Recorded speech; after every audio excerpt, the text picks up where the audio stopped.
Assalamualaikum warahmatullahi wabarakatuh. Saya Dela Puji Lestari dengan NIM 242101010007. Saya dari kelas A2 Pendidikan Agama Islam. Tujuan dibuatnya video ini untuk memenuhi tugas studi Al-Quran dan Tafsir Tarbawi yang diampu oleh Ibu Fakhriyatus Sofa Alawiyah SPDI MPDI. Saya akan menjelaskan buku yang berjudul Manfaat Benda-Benda Langit. Bab yang saya pilih adalah kesempurnaan ciptaan Allah. Kata ayat merupakan bentuk jamak dari ayah yang memiliki berbagai macam makna seperti tanda kekuasaan, ayat Al-Quran, alamat, atau kelompok. Dalam surat Ar-Rum ayat 30, kata ayat merujuk pada tanda kekuasaan Allah.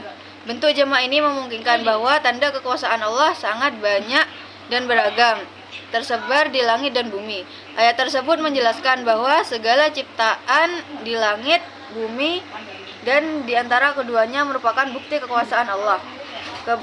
Keanekaragaman makhluk dan fenomena alam menunjukkan adanya pencipta yang maha kuasa. Bahkan orang yang berpikir sederhana pun bisa di akhir hayat. Ditegaskan bahwa hanya orang-orang yang benar-benar beriman yang mampu memakai dan meyakini kekuasaan Allah ini.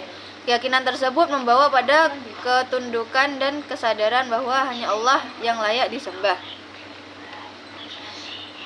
Sebab yang pertama yaitu penciptaan yang sempurna. Yang pertama ada keberadaan dan kekuasaan Allah. Dibuktikan melalui ciptaannya yang bisa dilihat dan dirasakan manusia. Yang kedua, tanda kekuasaan Allah di langit. Langit diciptakan tanpa tiang penyangga. Allah bersemayam di atas Ar-Rasy dan mengatur alam semesta dengan bijaksana. Pergerakan planet dan bintang sangat teratur, tidak saling bertabrakan. Yang ketiga, makna kata langit. Bisa diartikan sebagai langit biru, atmosfer, atau ruang angkasa. Langit terdiri dari beberapa lapisan dengan temperatur berbeda. Yang keempat, istilah tibakon atau bertingkat menunjukkan tingkatan benda-benda langit atau lapisan tanah. Langit memiliki struktur bertingkat dari atmosfer sampai galaksi. Yang kelima, penafsiran langit tanpa tiang. Mengacu pada awan dan benda langit yang melayang tanpa penyangga fisik. Dipertahankan oleh gaya gravitasi atau orbit sesuai dengan hukum yang ditentukan Allah. Semua tatanan alam semesta menunjukkan kemahabesaran dan kekuasaan Allah yang luar biasa. Sebab yang kedua ada informasi benda-benda langit. Yang pertama, cahaya sebagai unsur penting alam semesta. Cahaya berasal dari benda langit seperti matahari dan bintang. Cahaya tidak hanya memberi penerangan, tapi juga panas yang menyebabkan dinamika di planet-planet. Yang kedua, Allah sebagai sumber cahaya. Secara hakiki, sumber cahaya sejati adalah Allah. Dalam Al-Quran, kata nur atau cahaya sering merujuk pada makna spiritual, yaitu petunjuk ilahi. Yang ketiga, dua makna cahaya dalam Al-Quran. Yang pertama, cahaya duniawi, bersifat fisik dan bisa dilihat, seperti matahari, bulan, dan bintang. Cahaya bulan hanya pantulan dari cahaya matahari. Yang kedua, cahaya ukhrawi, cahaya yang muncul di akhirat, seperti cahaya yang memancar dari orang-orang beriman. Yang keempat, simbolis cahaya ilahi. Cahaya ilahi menerangi hati manusia dan menjauhkan dari kesesatan. Diibaratkan seperti lampu yang ditetapkan khusus, sehingga fokus dan terang.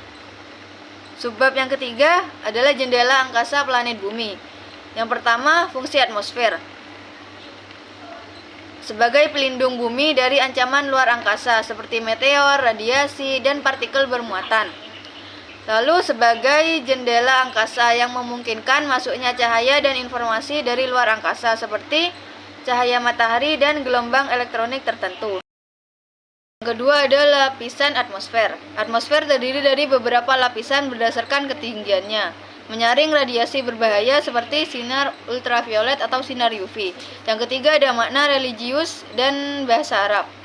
Dalam Al-Quran disebut sebagai sakfan mahfuza yang berarti atap yang terjaga, menunjukkan bahwa langit dijaga agar melindungi bumi dan isinya. Yang keempat ada struktur pelindung dari langit.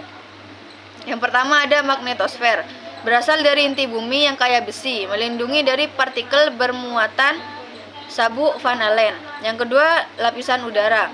Di bawah 120 km menghancurkan benda luar angkasa. Yang ketiga adalah lapisan ozon, menyerap sinar ultraviolet yang berbahaya. Sekian dari saya. Assalamualaikum warahmatullahi wabarakatuh.